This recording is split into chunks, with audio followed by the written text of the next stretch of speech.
আসসালামু আলাইকুম। আমি আজকে চিংড়ি মাছ দিয়ে পুঁইশাক রান্না করব। তো পুরো ভিডিওটা দেখেন আর আমার চ্যানেলটাকে সাবস্ক্রাইব করে পাশের ঘন্টিটা বাজিয়ে দেবেন। প্লিজ পুরো ভিডিওটা দেখবেন। তো আমি এই যে পুঁইশাক চিংড়ি রান্না করার জন্য ওই জায়গায় চিংড়ি মাছ ধুয়ে রাখছি আর আলু পুঁইশাক সুন্দর করে ধুয়ে রান্না করতে চলে আসছি। তো এই যে তেলের ভিতরে আমি ঝাল পেঁয়াজগুলো দিয়ে দিছি, দিয়ে বাদামি কালার সুন্দর করে ভাজবো ঝাল পেঁয়াজগুলো।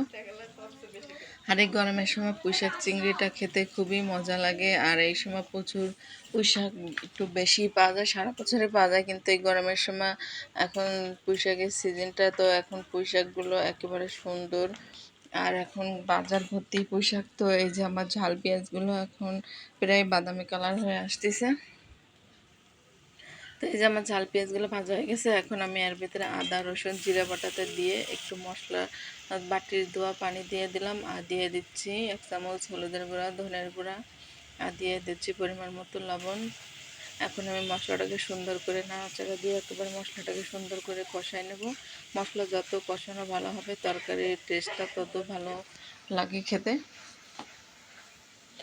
আর চিংড়ি মাছ দিয়ে পুঁইশাক তো খেতে খুবই মজা লাগে। তো এই যে আমার মশলাটা একেবারে সুন্দর কষানো হয়ে গেছে। এখন আমি এর ভিতরে চিংড়ি মাছগুলো দিয়ে দিলাম।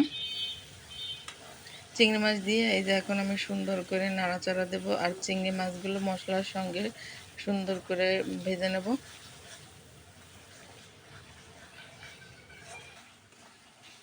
এই যে আমার চিংড়ি মাছগুলো একেবারে লাল লাল হয়ে গেছে, সবগুলোর মশলার সঙ্গে সুন্দর একেবারে ভাজা ভাজা হয়ে গেছে। এর ভিতরে আমি এখন করতেছি কি, পুঁইশাকগুলো দিয়ে দিচ্ছি। পুঁইশাক আর আলু একসঙ্গেই দিয়ে দেব। আর এই পুঁইশাকটা রান্নার সময় যে এত সুন্দর একটা সেন্ট আসে, এই সেন্টের মানে গন্ধ শুকেই মনে হচ্ছে যে একেবারে ভাত দিয়ে পুঁইশাক দিয়ে খেয়ে ফেলবো। তো খুবই একটা ভালো সেন্ট আসে পুঁইশাক রান্না করলে, আর এই সেন্টটা আমার কাছে খুবই ভালো লাগে। তো এই যে আমি সুন্দর করে একবার মশলার সঙ্গে পুঁইশাক নাড়াচাড়া দিয়ে এখন আমি করব কি, ঢাকন দিয়ে ঢেকে দেবো। আর পানি প্রয়োজন নাই, কারণ শাক থেকে এমনিই পানি বের হবে। এই যে কত পানি বের হয়েছে, একটুও পানি দিইনি, তারপরেও এই যে কত পানি বের হয়েছে। এতেই আমার পুঁইশাক আলু একেবারে সেদ্ধ হয়ে যাবে আর কষানো হয়ে যাবে তরকারিটা। তো যে এক কড়াই শাক হয়েছিল একেবারে কমে অল্প একটু হয়ে গেছে।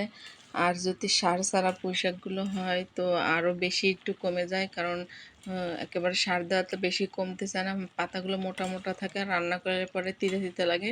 কিন্তু সার ছাড়া পুঁইশাকগুলো হয় কি, যে জ্বালানোর সাথে সাথে কমে যায় আর খেতেও খুবই ভালো লাগে, মিষ্টি মিষ্টি। তো এই যে আমার পুঁইশাকটা একেবারে কষানো হয়ে গেছে, পানিও অনেকখানি টেনে গেছে। দেখলেই বুঝতে পারতেছেন যে পুঁইশাক একেবারে সেদ্ধ হয়ে গেছে আর আলুগুলোও সেদ্ধ হয়ে গেছে।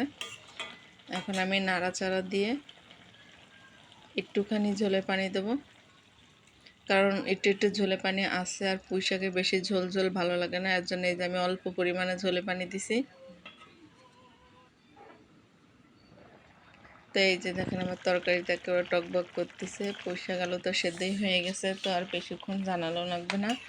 তো এই যে আমি আবার একটু করতেছি কি, উল্টায় পাল্টায় দিচ্ছি পুঁইশাক আলুগুলো। আর এরকম তরকারি দিয়ে গরম গরম 1 প্লেট ভাত এমনি খাওয়া যায়। আমার কাছে তো আর অন্য তরকারি লাগে না, এরকম পুঁইশাক চিংড়ির তরকারি হলে খুবই মজা লাগে আমার কাছে।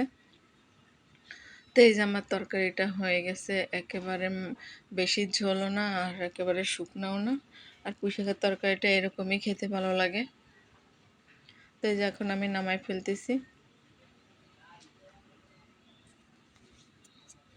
এই যে হয়ে গেছে আমার পুঁইশাক চিংড়ির তরকারি।